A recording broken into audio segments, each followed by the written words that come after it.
Welcome to Navigators, a MedBridge podcast where we conquer challenging topics in neurologic and geriatric rehabilitation. Our aim is to deliver actionable takeaways for physical and occupational therapy providers like you through captivating discussions with influential practitioners in our field.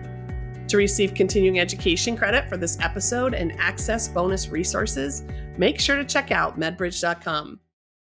Hello, I'm your host, JJ Mowder-Tinney, a physical therapist with over 30 years of experience working with people with neurologic deficits, as well as the aging adult population.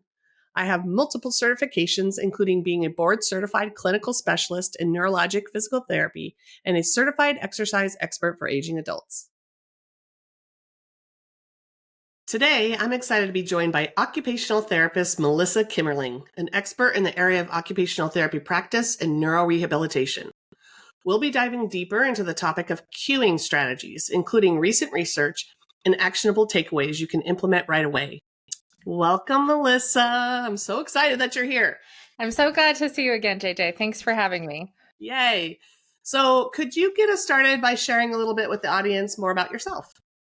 Sure. Well, like you said, I'm an occupational therapist. I've been practicing for 17, almost 18 years now. And most of my career has been in the majority of academia, with clinical practice being the thing that I do on the side. But the whole time, even from the beginning of transitioning into academia, I got into those motor learning classes and those phys rehab type classes and just continued to dive into that area of practice. So it's really been a huge part of my academic journey as well as my clinical journey as well.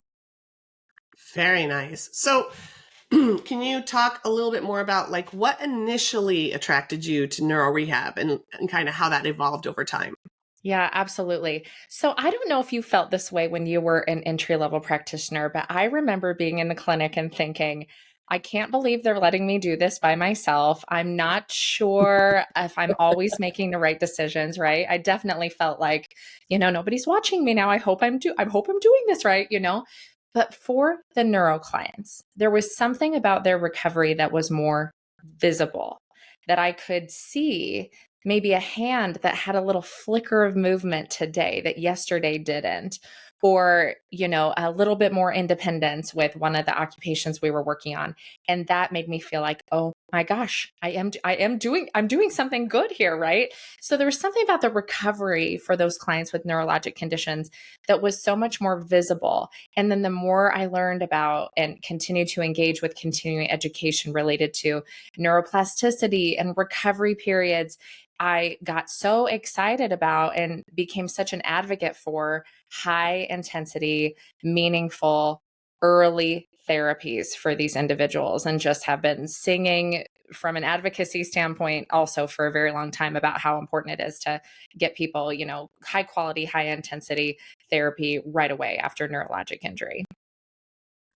Yeah, we have so much in common because I think it helps everyone know, in the beginning, you're like, what am I doing? But really, being able to see those changes. I love how you said that, because I think that is a huge one, that you can see the changes. And now with the intensity information and motor learning, it just gets very exciting at the potential that we continue to learn, right? There's lots that we're still learning.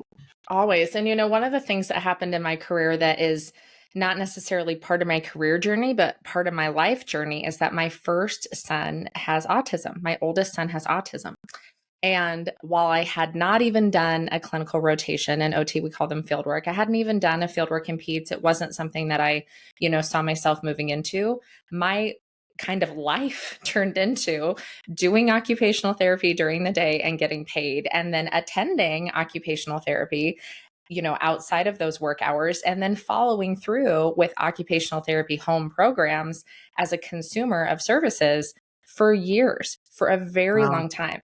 And that also kind of drove home, we better be doing what is right and what is meaningful for individuals, because they have so much on their plate and there's so many things stacked against them. And if we don't figure out how to be realistic and deliver high quality services, that the carryover is just not happening into that home environment, not because anybody's meaning to not participate, but because of how many things they have on their plate. So once I became, a full-time consumer of therapy services too, it really made me think differently about my responsibility to that client and how realistic I needed to consider some of my recommendations as being knowing that I was one of 8 or 10 people on that team that were telling them things that they should do when they go home each day, you know? Wow. I mean, that's incredible insight that you gained, and that connection must really be apparent when you're working with people. And I love that you can, I mean, be very, very aware of how much stuff we're asking them to do, so Yeah. And be it sounds really like we can thoughtful have a about whole it. nother conversation about that, because that's really, really Totally. interesting. But I Totally. know that for this talk, I was really looking forward to, and I appreciate that background because it's so helpful, but learning some tips about cueing, because I heard Yeah. you talk about this before. I was lucky enough to be around when we were talking about this, and I was like, my head exploded because I was like, oh my gosh, like, I need to practice this better. I need more strategies, and I'm all about the strategies. So can you tell me why you think it's important to discuss cueing strategies and the hierarchies that you talk about? Yeah, so that was a wonderful opportunity that we had to talk about this previously, JJ, and you really got me thinking more about and looking more into, some of the research that we'll be talking about today. But something I really noticed when I first started teaching that continues to be present today, 14 years into my teaching career, that I also see in the practitioners that have worked with my son, that I continue to see in the clinical environment, is this sort of urgency to get an action out of the individual, right? This values-based payment systems and outcomes that we're focused on, and these shorter durations and of therapy services and these shorter sessions are almost making people need the outcome so badly that they're maybe following or providing some levels of support that are not necessarily essential for that individual, or they're not promoting, the individual problem solving themselves and trying to work on independence themselves. And like I said with my son, it doesn't matter what we're doing in the clinic really if we can't carry it over to the home environment. So we have to be very thoughtful about what are we doing to help that client achieve whatever goal it is that we have in front of us for therapy? And is the assistance we're providing, whether physical or auditory or verbal, realistic for a carryover situation? Or are we just rushed for time, rushed for outcomes, and trying to get an outcome from them? So I really started looking early into my career on, why are students doing this? Why are they uncomfortable with the silence, right? Is it that where they just feel like they can't give a command and wait for a response? And that's when I started seeing different cueing hierarchies and different pieces of occupational therapy literature, a lot in speech language pathology literature, and even recently in, physical therapy literature as well, talking about it's not just cues or no cues, it's an indirect cue, then a gestural cue or an environmental rearrangement, then a direct cue before you ever would begin to touch or physically assist in any way. And it's not just with verbal cues or without verbal cues. There is a whole scaffold or whole hierarchy of what those cues could look like before you move into any sort of physical assistance for your client, which is especially important when we have someone with a cognitive limitation, which we know is so associated with these conditions we're working with. Okay, so I have so many things to say. But one is that I represent this remark in regards to the whole trying to make sure that I'm not cueing too quickly, because you said you're trying to figure out why people do that. And some of it was just I was taught to tell them what to do. Sure. But them not having enough time to process, sometimes you can look magical because you gave them 5 seconds and they moved by themselves, where 5 seconds earlier they would have been a max assist or a mod assist. Yeah. And just giving them the time to process that and put it through and then do the movement. I mean, it is so hard for me to wait to do those things. And I think I just love the fact that we're just trying to continue to remind people to just reflect and self-assess. Last week, how long were you waiting? How long did you allow them to try to initiate without, maybe this is it, Melissa, maybe it's without assuming that they can't move because they had a stroke or because they 100%. Have this neurological deficit. They can't do that movement. So I have to do it for them, and not recognizing that importance of that Oh yeah, processes. so many conditions have, delayed motor initiation. It's not about the cue. They know what they're supposed to do. We haven't given them the time to get it into an action, right? To actually get that motor response. Or if it is a cognitive limitation, it's going to take a minute for them to process and determine what motor response they need to initiate because of the command that we gave them. But the long-term success of this individual is their ability to go back home or back into their community environment, and in novel situations, in new situations that we did not practice in our therapy gym or in our outpatient clinic, to be able to problem solve through those new things. And if we don't allow them that opportunity to problem solve, they're going to run into a new situation and be dependent upon a verbal cue, the way that a therapist might, verbal cue. And if they have a caregiver with them 100% of the time, maybe that's a strategy. Maybe that's something that's long-term for them. But it's not likely going to be the case that every person wants to discharge home with someone with them 100% of the time to just give them a cue to initiate action. We hope that people can encounter those new novel salient situations and have some time to think through the motor response required for this curb I've never seen before, or to reach something on a grocery store shelf that is in a different position or requires a different movement than I've practiced or used before, and not be able to figure it out if we're not there telling them exactly what they need to do. Gosh, I love that, because you keep, and again, I get it now, understanding more of your background, you just keep bringing it back to how are they going to be able to carry this over at home? How can we improve their quality of life? Not them and their whole family, but how can we get that to carry over? So I love that. So is there anything that we should be questioning as clinicians to try to help make that happen? What do you think? Yeah, I think, like you said a minute ago in your reflection, just taking that minute to reflect upon why you're feeling that urgency to cue. Something that I really had to do at one point in time. And now that I'm the parent of a 14-year-old autistic boy, it's not something I deal with as much anymore. But I'm a little bit of a hyperverbal person. I'm the person who, in a class, if no one's answering the question, I am dying in the silence. And I'm like, oh my God, I'll say something even if it's wrong, because answering it wrong is way better for me than it being silent. So I felt that way in patient situations too, where I thought, I gotta chat. I gotta be chatting. I've got just, this silence is so hard for me. And then I learned I'm negatively impacting this person because I feel this need to fill the silence. And so now I count. I count and make sure I am giving at least 5 seconds. And that's not an evidence-based recommendation. I can't find anything in the evidence that says exactly how long you should count.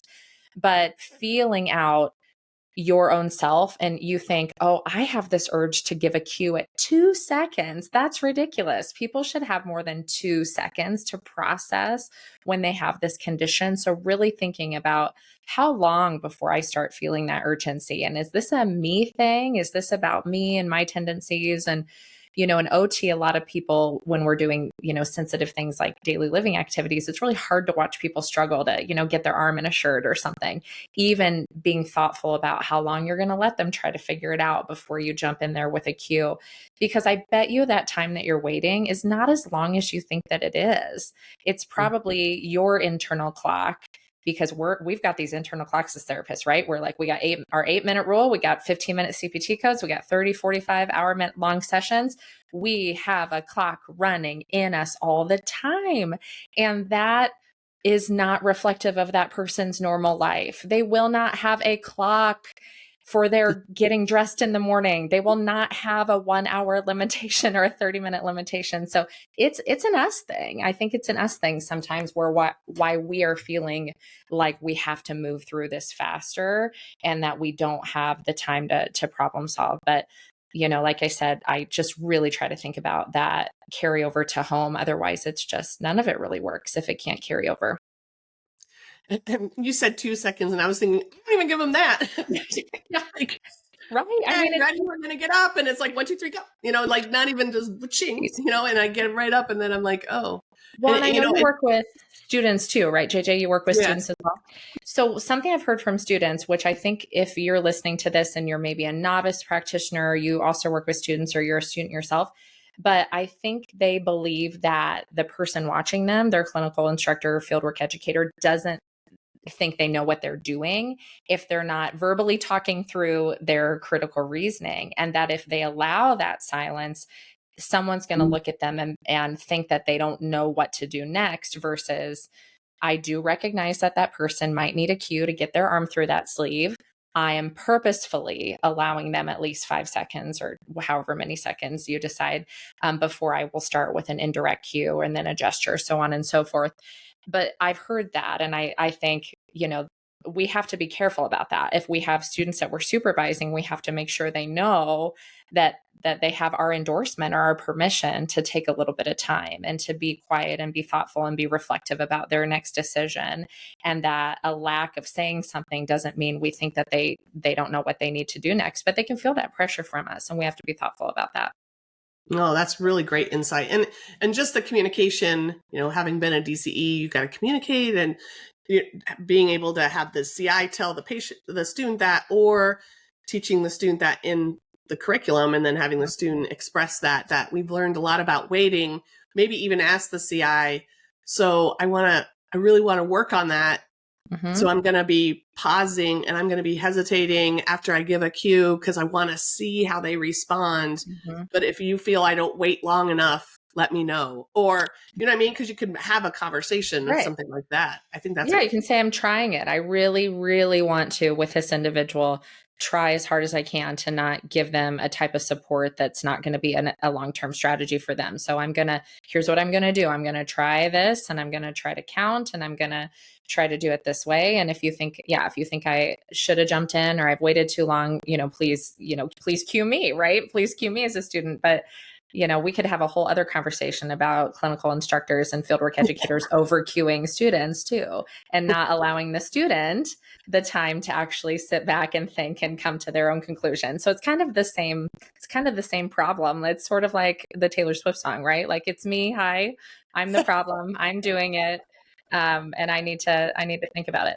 I'm going to have that song stuck in my head now because I mean, well, I do. It just kind of happens. And so, but I think, if we can, I'm just thinking about, this is such a great idea, because if we could teach the students that, then they'd also be helping, because some clinicians aren't doing this, like I wasn't for a long time, I think. Sure. And so then they can help with that piece of it. So I just think it's such a great reciprocity. We can just kind of all always work together with those pieces.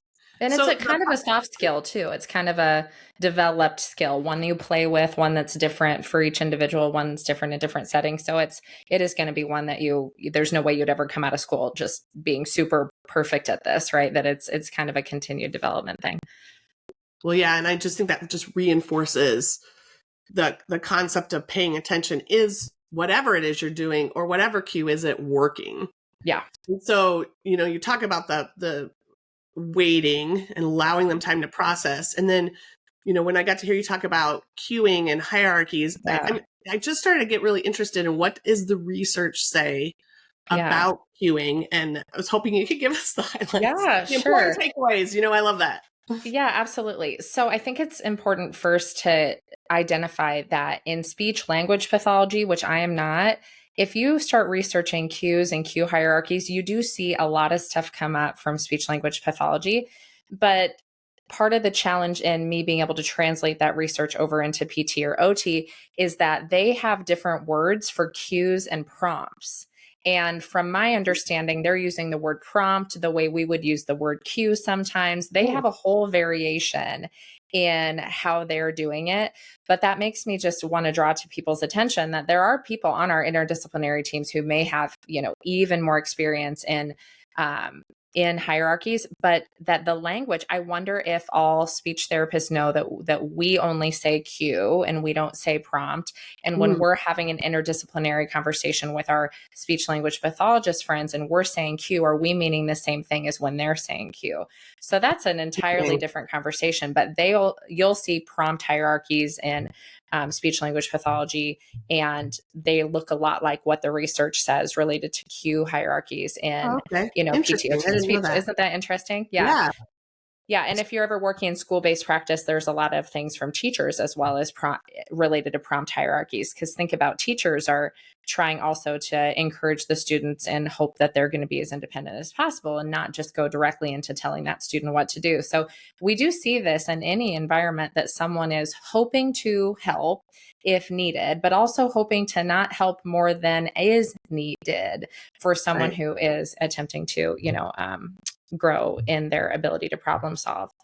But the challenge in the research that exists in physical and occupational therapy is the challenge in the language and the inconsistency in what that exact hierarchy looks like. So a lot of agreement that it's not just cues or no cues, that there is variation in and a hierarchy in cues and assistance. If we talk about cues, can go all the way into like actual physical assistance as well, but you'll see multiple types of cue hierarchies out there. A couple big pieces that come out of occupational therapy literature are the Allen cognitive disabilities model. So that's been around for a really, really long time. And if your facility uses it, it's probably wrapped its arms completely around this cognitive disabilities model, because it's an in-depth assessment that produces an outcome for where that client is on a cognitive level. And it gives them a score of like 4.1, 4.2, so on and so forth.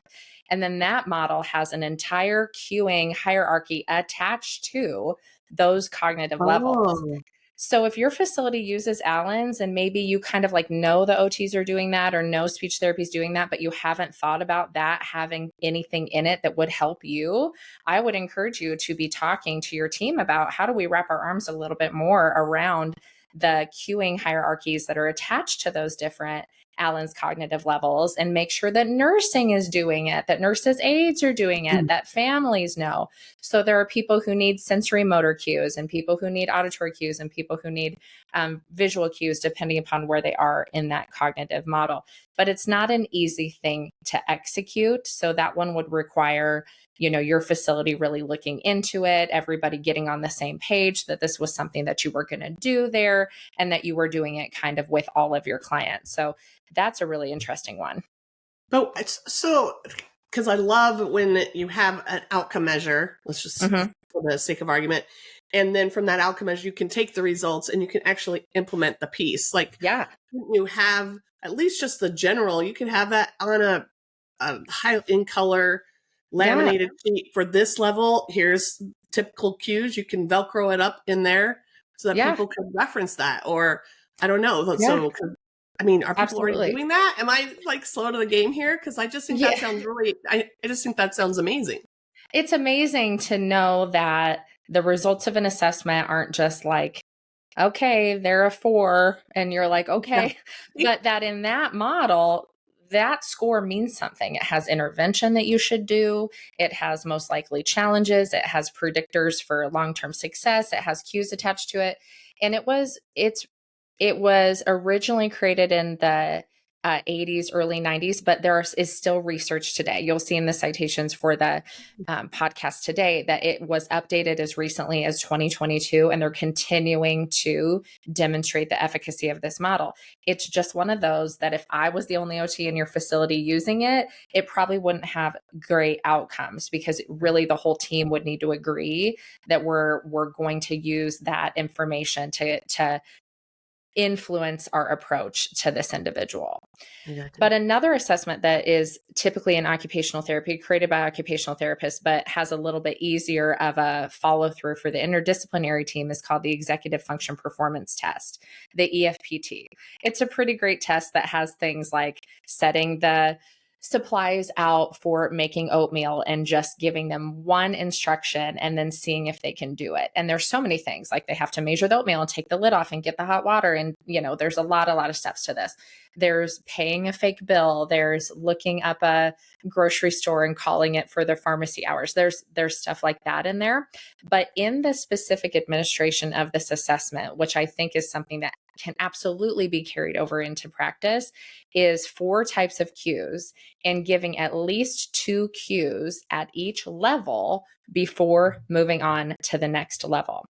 So in the EFPT, it starts with a verbal prompt. Now remember, you've already given them an instruction, okay? So we've told them what to do. So this is all after we have told them what to do.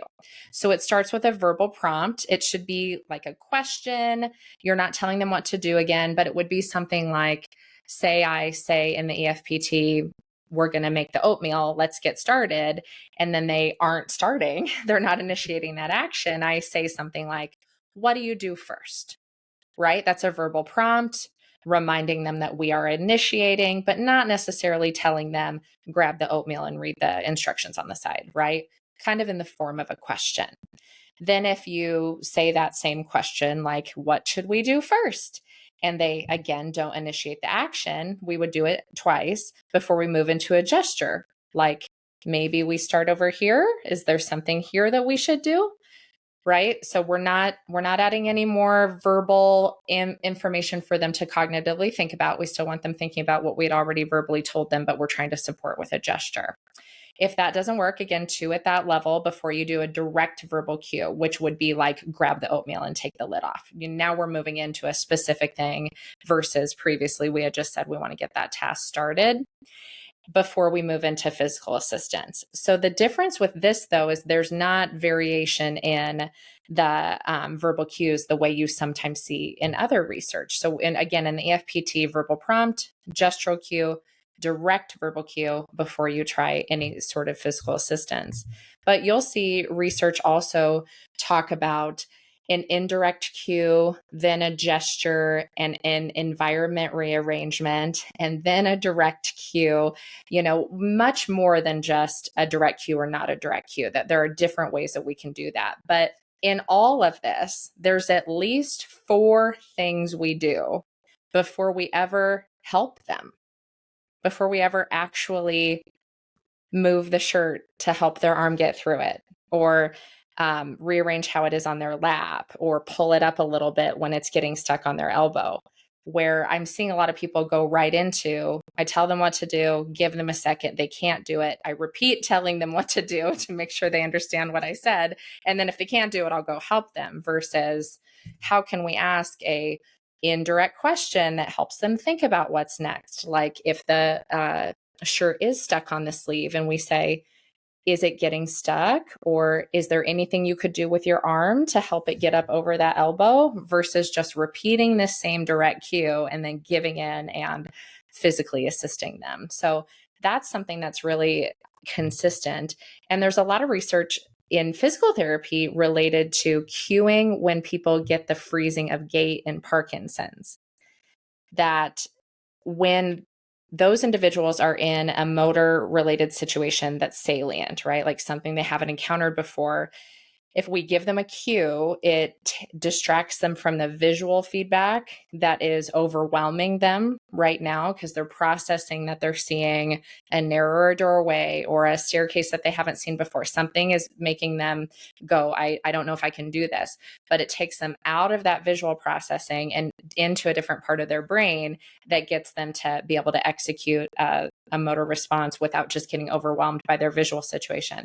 But in that research, like you said, JJ, they're not talking at all about a scaffolding of cues. They're just talking about a cue being present at all, an auditory cue being present at all during freezing of gait.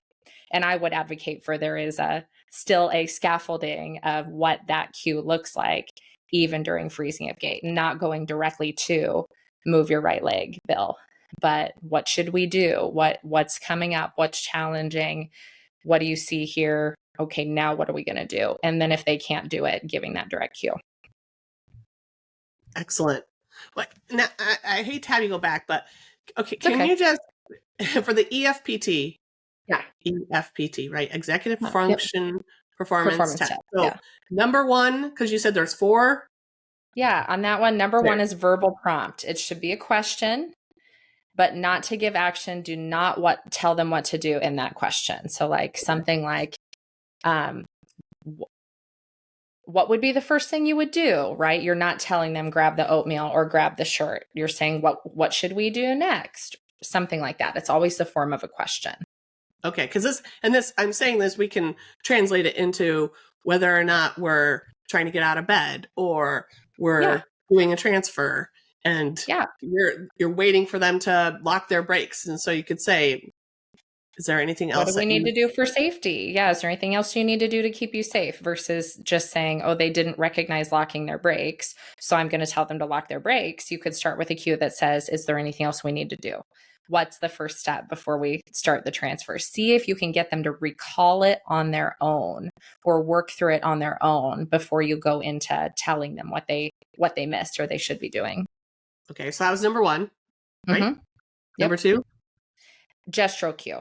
Point to something, whatever you were referring to in your question. So let's use the wheelchair example again.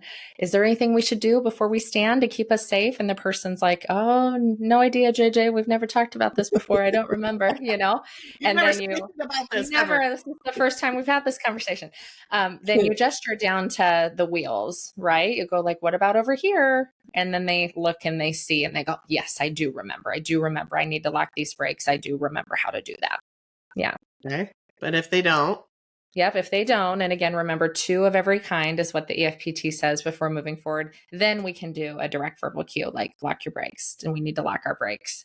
And we can touch and point to them. We can touch give them a tactile cue at that point, touch their leg, touch the brake, whatever at that point.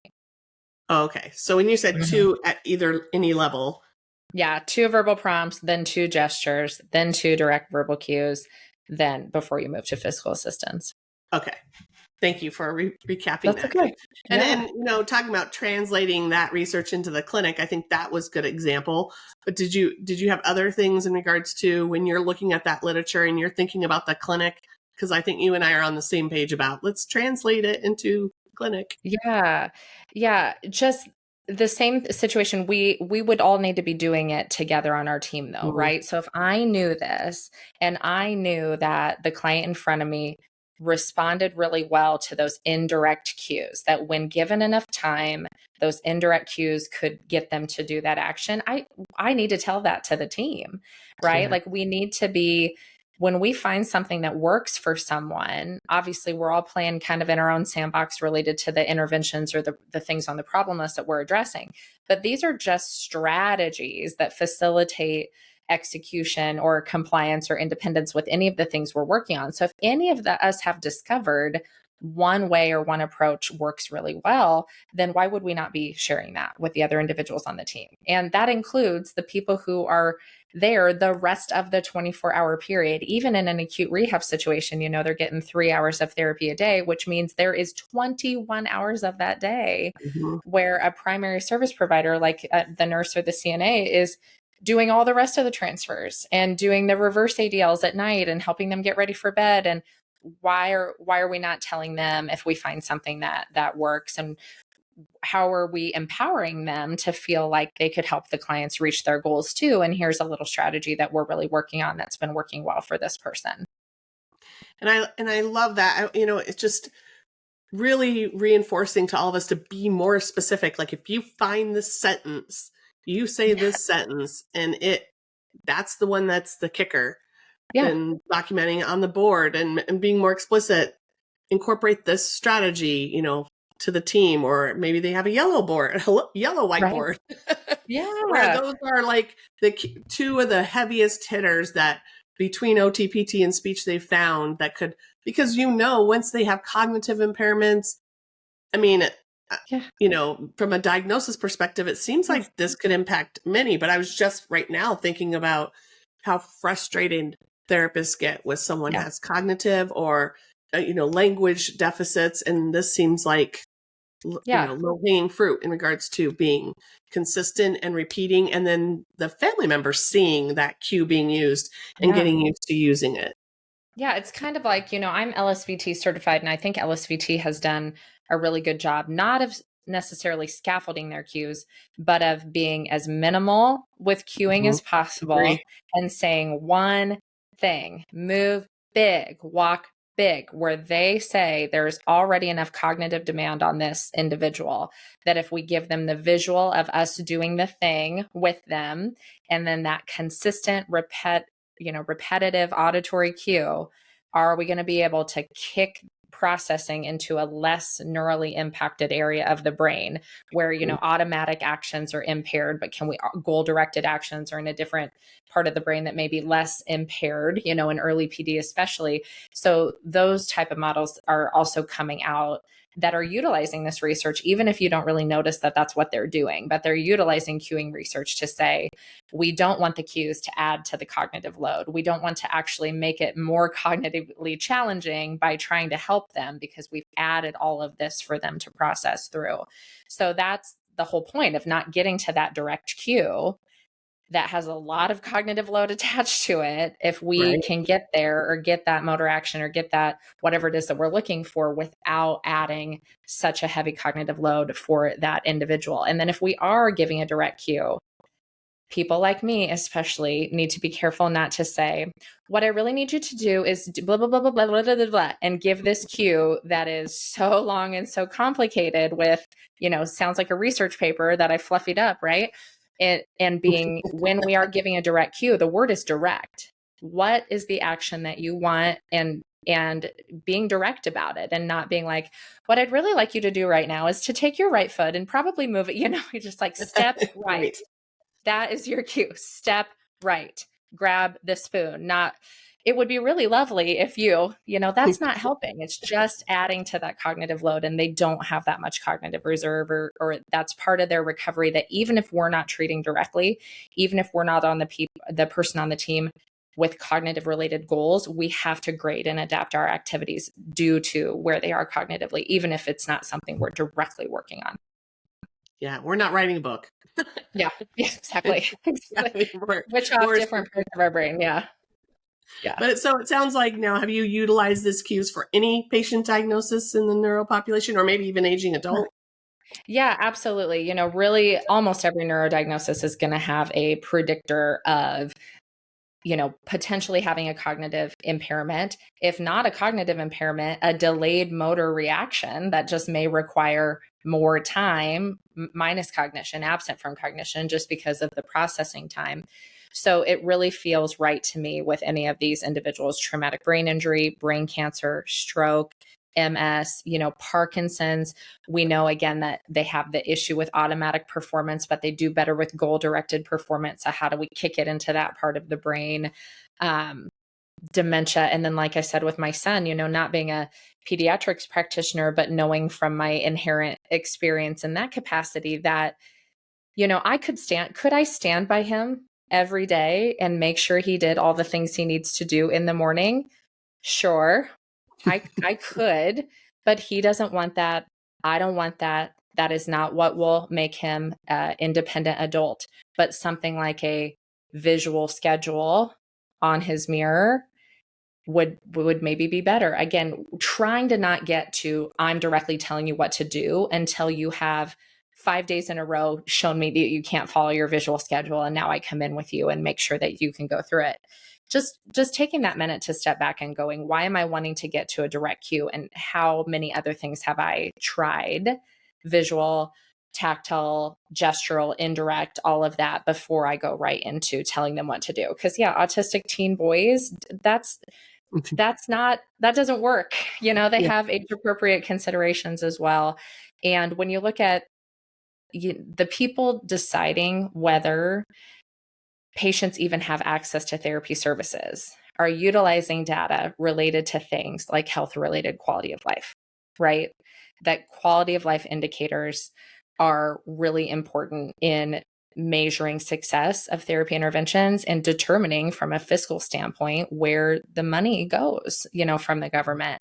So being really thoughtful about strategies that are connected in the evidence to quality of life, and especially health-related quality of life. And that 24-hour-a-day person in your ear telling you what to do every time you encounter a new motor obstacle is not going to be someone who feels like they have a high quality of life, even if they have a relatively high independence level. I love this because you're giving examples. So first, the therapist has to recognize, okay, this cue didn't work, and document it, so that you know what you tried or remember what you tried. Yeah. But I like how you're providing these different options. So then I know, where do I go next? Because this didn't work. If I don't have any other ideas or Yeah. other experience, then I don't know what to do next. So like, Yeah. and you've kind of talked about this overall, but maybe you could highlight how you see this playing into the therapy session from the exam and intervention standpoint. Yeah. Just the highlights, like, Yeah, I definitely think it's just a call for a comprehensive assessment too, right? Just a reminder that we should always be completing comprehensive assessments. And if, say, your referral was just for physical therapy in an outpatient setting and you didn't have an OT referral or a speech therapy referral, asking yourself if you should advocate for one, right? Like, do we need to get more perspectives on board related to maybe what's going on with this individual? So just as much of a comprehensive assessment as we can, and all of us recognizing our own role in what we bring to the rest of the team, that our assessments are not just used by us in a great world, but influence, the whole team and the whole care of that individual. So if you feel like your facility could do better or maybe be more up to date, I'd suggest you look into a couple of those models or those assessments that have cueing hierarchies in them and see if they work for your patient population and if they could become part of, what you do there. But the second kind of thing would be just, again, taking that time to consider the frequency of, timing of, and the types of cues we provide, and asking ourselves if we're really thinking about what would be most likely to promote carryover.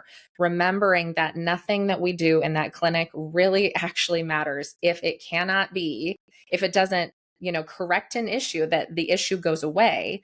But with a lot of these neuro clients, the issue does not go away. So the right, strategy has to be something that can be recreated when we're not there. That's different from like a total hip who's going to recover and not need the strategy in the future, right? But for the right, person whose life is going to include some variation of this deficit, we absolutely have to be like, does this only work with me? And if it only works with me, it's not going to be something that has long-term carryover. And a lot of our neuro clients have that. And so then grading and adapting our sessions to address that cognitive remediation, to allow for that increased response time for motor output. We know that our clients have these, they're likely to have these, and let's just not let the practice pressures that we have and we feel lead us to accidentally doing something that's not promoting the best outcome for our clients. So, and I talk about that kind of stuff a ton. I was in a state policy forum a couple weeks ago and really, really thinking about doing as best as we can to make sure the client never suffers because of the things that are challenging in our practice right now. That those are not the client's fault. They're going to work and paying for their insurance plan the way that they should. And we have to do everything we can to minimize any negative impact that they feel from the increased practice constraints that we're feeling. And sometimes I think over queuing and is something we sometimes do because of that. yeah. I just can't stop thinking about how many times I've done that. And again, I've known, I'd say the last decade the most, but still just wonder how much I underestimated my patient Yeah, because, I was just assuming they couldn't do it because of a sure. diagnosis, You bet. And so you hit on some of this, but just because we always like to make this explicit, the top 3 actionable takeaways, for the clinician into practice. You've been highlighting some, but 3 things that you're going to put on a little sheet so that they Sure. have a nice reference. Yeah, I would consider printing a queuing hierarchy, talking about it with your team.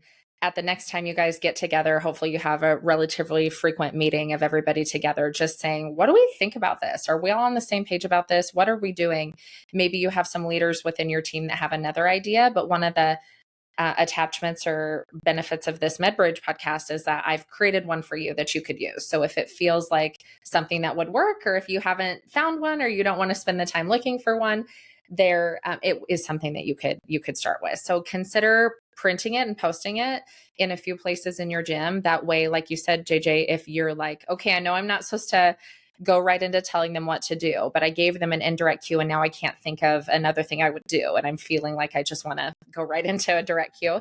That might remind people of the other things they could try, and then decide as a team, what are you guys all going to do? Are you all going to try 2 of each kind? The EFPT is the one that says to do that. I don't see 2 of each kind listed in other research, but I think that's a great idea, so if you guys can get on board with what you're doing. And then consider some sort of summary chart or sheet that could be in the patient's room or in a really visible area that highlights the strengths-based approach for that individual. So we could be very deficit focused because we have to be to get someone to pay for what we do. But internally, outside of that EMR, we can be very strengths focused, right? We can make hot pink pieces of paper that talk about the ways that this person is the most independent, the ways that this person is the most successful. I know that there may be hesitation to put that in a chart that might make insurance say, well, clearly they're doing great and they should just go home with that help. But you can print that kind of stuff, hang it on their whiteboard, write it on their whiteboard. Consider a strengths-based approach for your internal processes so that we spend more time talking about what works for people and not just all the things that are wrong or challenging for people. Let's kind of move the conversation into what are the things that work for people, and let's all try to do those. And I think that's great advice, because I think sometimes, again, we feel helpless. Like I say, if you start to feel helpless because of all these things going on, let's go back and what are their strengths and just build on it. Just keep building on top of that. And I think that's helpful. And you said you're providing us a queuing hierarchy link in the messages so that we know. Okay, that's awesome. Yeah, something you could use to at least facilitate some discussion with your team. Yeah. Okay, I love that. Absolutely love it. So you've done a beautiful job in incorporating queuing into some specific examples. Do you have any case? Do you have a case you want to share with us to kind of go through a process that would help us kind of put the whole picture together? Gosh, I was really thinking about, that client with that freezing of gait, right? Because even though OTs aren't, treating gait or working on gait, man, when that happens, if it's in the bathroom, if it's in the kitchen, we're still like, oh my gosh, it's such an issue when that happens. And again, remember why that's happening, right? Remember that what is happening on a neural level is that the Parkinson's has impacted automatic motor responses. So where you and I could just, our bodies without us thinking about it could respond and adapt to that new situation.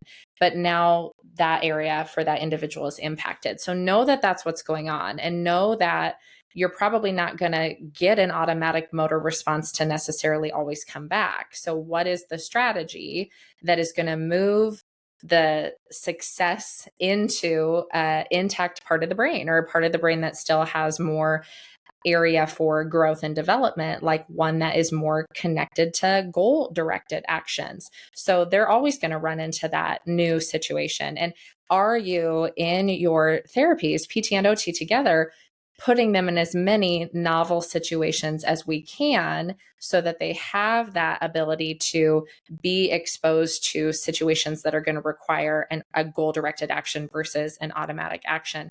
And I think, one of the struggles that OT runs into for that is when you're doing ADLs, there's like the bathroom that's in that room. I can't change the setup to it very much. I can't change the demands or the space very much of that space. But I probably could go to the one in the hall, or I probably could make an effort to make sure this client gets a home visit and that we practice that there. There are some opportunities with virtual reality that we could do a whole podcast about simulating some spaces, simulating some things. I think we'll see a lot more of that come out as well. But that's really what I think about, is when you have that client with that freezing of gait, they're going to need lots of exposure to new and novel situations, salient situations, and a strategy that they're going to be able to execute to move over into that goal-directed part of the brain. So figuring out, are they able to do it with an indirect cue? Are they able to do it with a tactile cue from a caregiver? Are they going to need a direct cue? And then what do we need to put in place at the time of discharge? Or, if you're already in the home environment, to make sure that they don't just become homebound or less likely to go out because they can't make it through these new situations. So those Parkinson's clients really stand out to me as individuals who could benefit from this, because the longer the disease progresses, the more likely we are to have also limitations on top of that as well. Oh, that's excellent. Oh, Melissa, such a joy. So to wrap things up, final words of wisdom or inspiration, anything you'd like to leave with our audience? Yeah, if you're a researcher out there, I would love to see some more consistency on and some on some cueing hierarchies. Which one is the best? And, which one should we all wrap our arms around? And could we get some really good data out there about, exactly how long you wait or exactly how many cues? That's still a little bit ambiguous. And I think that's hard. But like I said, the research is clear that we should allow some time and we should do what we can to not get into direct cues until we've kind of exhausted some other things. So, and like I said before, just do what you can to try to make sure your clients are not suffering because of practice limitations or payer source limitations. Try to remember that that's not their fault and to keep as much of that from impacting them as possible. Oh, that was a great addition to reinforce, I should say there. So, sure. Well, that's all the time we have for today. But thanks again to you, Melissa. Your insight and clinical takeaways were excellent regarding this effective cueing, and I really appreciate your time. Great to talk to you today. Thank you for tuning in to this episode of Neuro Navigators by MedBridge. Please be sure to subscribe and listen to more of our episodes on Spotify or your favorite podcast platform and at medbridge.com. If you're listening outside of the MedBridge catalog and would like to access the bonus resources and receive continuing education credit, simply log into your MedBridge account and search for this episode to find the accreditation details. Neuro Navigators also listens to you. If there's a particular clinician that you'd like to hear from, or if you have a clinical question or challenge that you'd like to see addressed on this podcast, please let us know by leaving a comment on our Instagram posts or by emailing podcasts@medbridge.com. As we wrap up today, remember that your dedication makes a difference. We appreciate you being here to navigate these topics and hope you enjoyed our deep dive into everything neuro. See you next time.